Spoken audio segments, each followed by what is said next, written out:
Hi guys, welcome to the channel Idli Vada Sambar. So channel இதுவரைக்கும் நீங்க subscribe பண்ணாமீங்கன்னா subscribe பண்ணி அந்த bell icon அடிச்சிருங்க so that புது video போட்டோன்னா உங்களுக்கு notification வந்துரும்.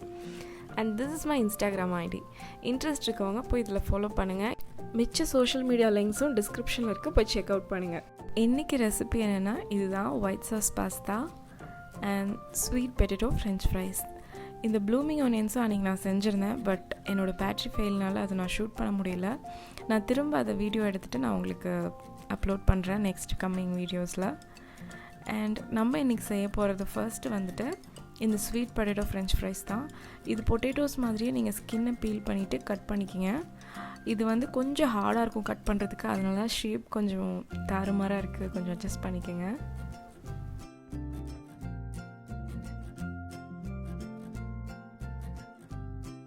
இதுவும் நம்மளோட நார்மல் பொட்டேட்டோஸ் மாதிரியே தான். இது வந்து ஒரே விஷயம் என்ன அப்படின்னு பார்த்தீங்கன்னா, அதில் வந்துட்டு ஸ்டார்ச் ஓவர் ஸ்டார்ச் இருக்கும், இதில் அவ்வளோ ஸ்டார்ச் இருக்காது. ஆனாலும் இதை வந்து ஒரு 2-3 தடவை வாஷ் பண்ணிக்கோங்க. ஸோ நம்ம ஃப்ரைஸ் பண்ணுறதுக்கு முன்னாடி நம்ம கிழங்கெல்லாம் ஒரு 2-3 நிமிஷம் சுடுதண்ணியில் வேக வச்சுக்கலாம். ஏன்னா இது வந்து உள்ளே நல்லா ஹார்டாக இருக்கும். இப்போ வந்து அது ரொம்பவும் ஓவராக குக் பண்ணிடக்கூடாது. ஸோ ஒரு 2-3 மினிட்ஸ் குக் பண்ணிங்கன்னா போதும். இது வேகிறப்பயே வந்துட்டு ஒரு டீஸ்பூன் அளவுக்கு சால்ட் போட்டுருங்க வேகிறதுக்கு. அப்போ வந்து உப்பு நல்லா அந்த கிழங்குல இறங்கி அது நல்லா வேகிறப்போ உள்ளேயும் நல்லா சால்ட் கண்டென்ட் இருக்கும். ஸோ நோட் பண்ணிக்கோங்க, இந்த மாதிரி ஒரு லைட் எல்லோயிஷ் ஷேட் வந்தோன்னா வந்துட்டு இதை எடுத்துடணும் வெளியே. இன்னும் கொஞ்சம் விட்டிங்கனாலும் குழஞ்ச மாதிரி ஆயிரும். அதனால் ஒரு 2-3 நிமிஷம் மட்டும் குக் பண்ணுங்கள், ஓவர் குக் பண்ணிடாதீங்க. அண்ட் இப்போ வந்து நம்ம கிழங்கெல்லாம் வந்து வெந்துருச்சு. இப்போ இதை நம்ம வெளியே எடுத்துடலாம். வெளியே எடுத்துகிட்டு இதை வந்துட்டு மெதுவாக ஒரு பேப்பர் டவலோ இல்லை டர்க்கி டவலோ வச்சுட்டு ட்ரை பண்ணிக்கோங்க. ஸோ நல்லா ட்ரை ஆனதுக்கப்புறமா ஒரே ஒரு கிழங்கு ஃபஸ்ட்டு வந்து நம்ம எண்ணெயில் போட்டு பார்க்குறோம், அதுக்கப்புறம் நல்லா பொரியுது. ஸோ எல்லா கிழங்கையும் மீடியம் ஃப்ளேமில் வச்சு பொரிச்சு எடுத்துக்கலாம். ஸோ நம்ம ஃப்ரெஞ்ச் ஃப்ரைஸ் வீடியோ இது வரைக்கும் நீங்கள் பார்க்கல அப்படின்னா லிங்க் மேலே இருக்குது, போய் செக் அவுட் பண்ணுங்கள். ஃபஸ்ட்டு மீடியம் ஃப்ளேமில் தான் வச்சுட்டு குக் பண்ணணும், ஏன்னா நமக்கு உள்ளே இருக்கிற பாட்டும் வந்து நல்லா குக் ஆகி வரணும்.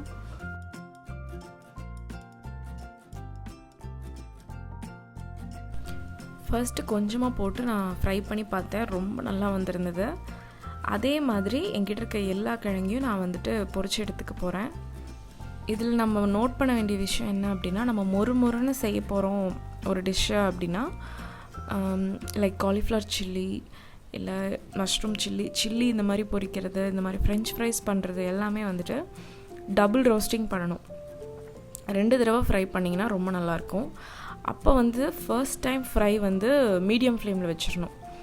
அப்போ தான் வந்து உள்ளே இருக்கிற நம்மளோட காய்கறி இல்லை ஃப்ரெஞ்ச் ஃப்ரைஸ் எதுனாலும் உள்ளே இருக்கிறது வந்து நல்லா வெந்துடும்.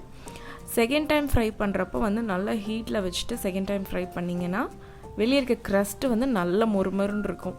ஸோ அப்போ நீங்கள் எடுத்து கடித்து சாப்பிட்றப்போ வந்துட்டு வெளியே மொறுன்னு உள்ளே சாஃப்டாக இருக்கப்போ ரொம்ப நல்லாயிருக்கும். ஸோ அதுதான் கரெக்ட் வே குக் பண்ணுறதுக்கு. ஸோ இப்போ என்னோடய கிழங்கு எல்லாமே ஃபர்ஸ்ட் டைம் ஃப்ரை பண்ணியாச்சு. எல்லாமே ஒரு டவலில் எடுத்து வச்சு நான் வந்து கம்ப்ளீட்டாக கூல் ஆக விட போகிறேன். ஒரு 10-15 நிமிஷம் அதை அப்படியே விட்டுருங்க, கம்ப்ளீட்டாக கூல் ஆகட்டும். ஸோ பை த சைட் நம்மளோட செகண்ட் டிஷ்ஷும் ஸ்டார்ட் பண்ண போகிறோம். ஸோ ஒரு 15 மினிட்ஸ் இப்போ ஆயிடுச்சு.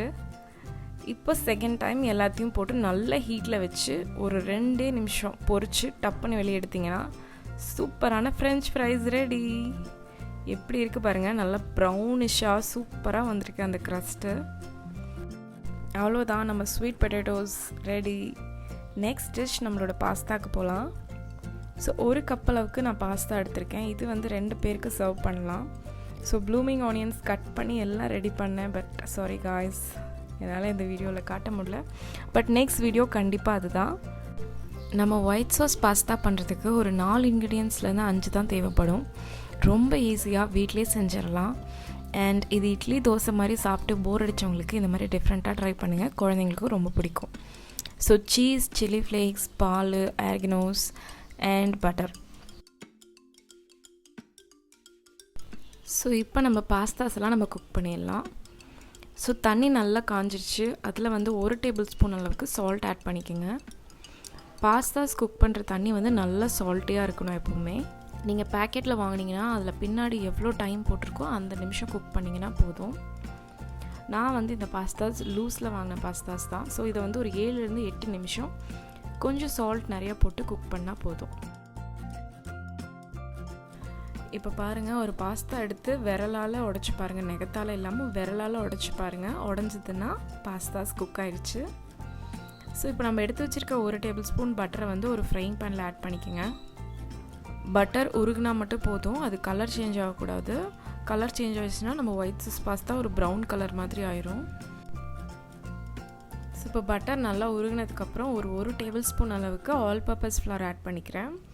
ஸோ இந்த ஆல் பர்பஸ் ஃப்ளார் வந்து மைதா யூஸ் பண்ணலாம், இல்லை கார்ன்ஃப்ளவர் கூட நீங்கள் யூஸ் பண்ணிக்கலாம். இது நம்ம பட்டர் கூட நல்லா ஒன்று சேர்ந்து வந்துடணும் இந்த மாதிரி.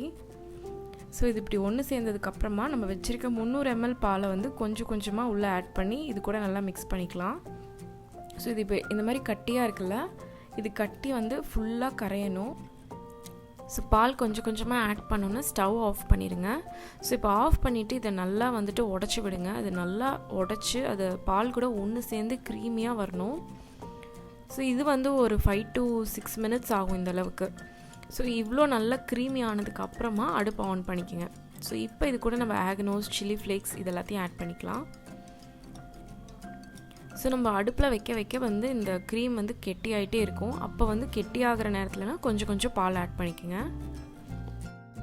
ஸோ நம்ம 300 ml பால் எடுத்துருக்கோம்ல, அந்த 300 mlயும் ஒரே டைமில் யூஸ் பண்ணிட்டீங்கன்னா என்ன ஆகும்னா, அடுப்பு சூட்டில் கொஞ்சம் கொஞ்சமாக இந்த க்ரீமினஸ் வந்து ரொம்ப ஸ்டிக்கி ஆயிரும், ரொம்ப கெட்டி ஆயிரும்.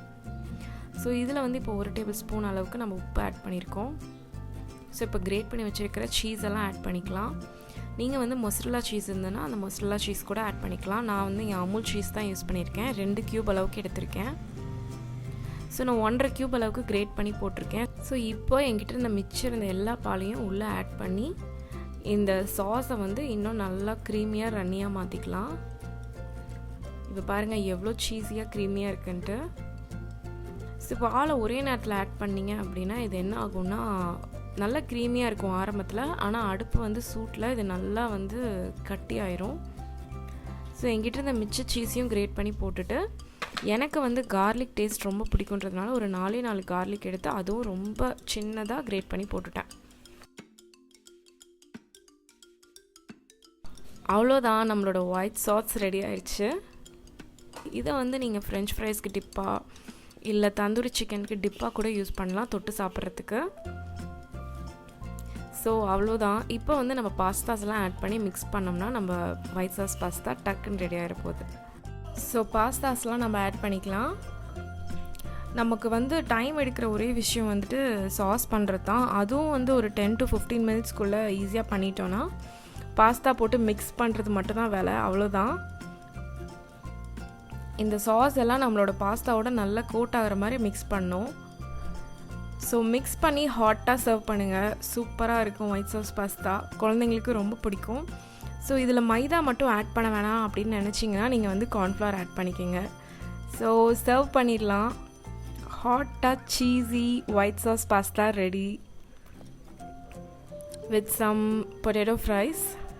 வா, எவ்வளோ நல்லாயிருக்கு பாருங்கள். எல்லா பீஸ்லேயும் நல்லா ஆர்கனோஸ், ரெட் சில்லி ஃப்ளேக்ஸ் எல்லாமே நல்லா கோட்டாயிருக்கு. ஸோ ஒரு தடவை ட்ரை பண்ணி பார்த்துட்டு என்கிட்ட எப்படி இருக்குது அப்படின்னு கமெண்ட் செக்ஷனில் சொல்லுங்கள். So sweet potato french fries and blooming onions, ketchup, ya. So sorry guys, முன்னையே சொன்ன மாதிரி ப்ளூமிங் ஆனியன்ஸ் அன்றைக்கி சூப்பராக வந்துருந்தது. பட் வீடியோ எடுக்க முடியல due to my battery fail. So next வீடியோவாக வந்துட்டு நான் ஃப்ரெஷ்ஷாக பண்ணி உங்களுக்கு வீடியோ போடுறேன். இது வந்து நம்ம ஸ்வீட் பொட்டேட்டோஸ் வந்து நார்மல் பொட்டேட்டோஸை விட ரொம்ப சூப்பராக இருந்தது. நம்ம ஊரில் கிடைக்கிற சிப்ஸ் மாதிரியே வந்துட்டு வெளியே சால்ட்டியாக உள்ளே வந்துட்டு ஸ்வீட்டாக இருக்கும்ல, அந்த மாதிரி இருந்தது. சூப்பராக இருந்தது. அண்ட் பாஸ்தா, நான் வந்து அதிகம் பாஸ்தா லவர் கிடையாது. பட் ஒயிட் சாஸ் பாஸ்தா பண்ணதுக்கப்புறம் ஓகே 10 days once ஆகுது இனிமேல் ஒயிட் சாஸ் பாஸ்தா பண்ணும் அப்படின்ற அளவுக்கு டேஸ்ட் ரொம்ப பிடிச்சிருச்சு. ஸோ இதே மாதிரி செஞ்சு கொடுங்க, குழந்தைங்களுக்கு நல்லா இஷ்டமாக சாப்பிடுவாங்க. இது செஞ்சு பார்த்துட்டு எப்படி இருக்குன்னு சொல்லுங்கள். இது வரைக்கும் நம்ம சேனலை சப்ஸ்கிரைப் பண்ணலைன்னா ஃபைனலாக இந்த வீடியோ கடைசியில் வர சிம்பிளி குக் அப்படிங்கிற ஐகானை கிளிக் பண்ணி சப்ஸ்கிரைப் பண்ணிக்கோங்க. ஐகார்டில் இருக்க எல்லா வீடியோஸையும் பாருங்கள். இன்ட்ரெஸ்டிங்கான ரெசிபீஸ் தான் போட்டுட்ருக்கேன். ஸோ வீடியோஸ் எல்லாமே உங்களுக்கு பிடிச்சிருந்தது அப்படின்னா உங்கள் ஃப்ரெண்ட்ஸ் அண்ட் ஃபேமிலி கூட ஷேர் பண்ணுங்கள். இவ்வளோ நேரம் என்னோடய வீடியோ பொறுமையாக பார்த்ததுக்கு ரொம்ப ரொம்ப தேங்க்ஸ். அண்ட் நெக்ஸ்ட்டு ஒரு சூப்பரான வீடியோவோட உங்களை வந்து பார்க்குறேன். பாய்.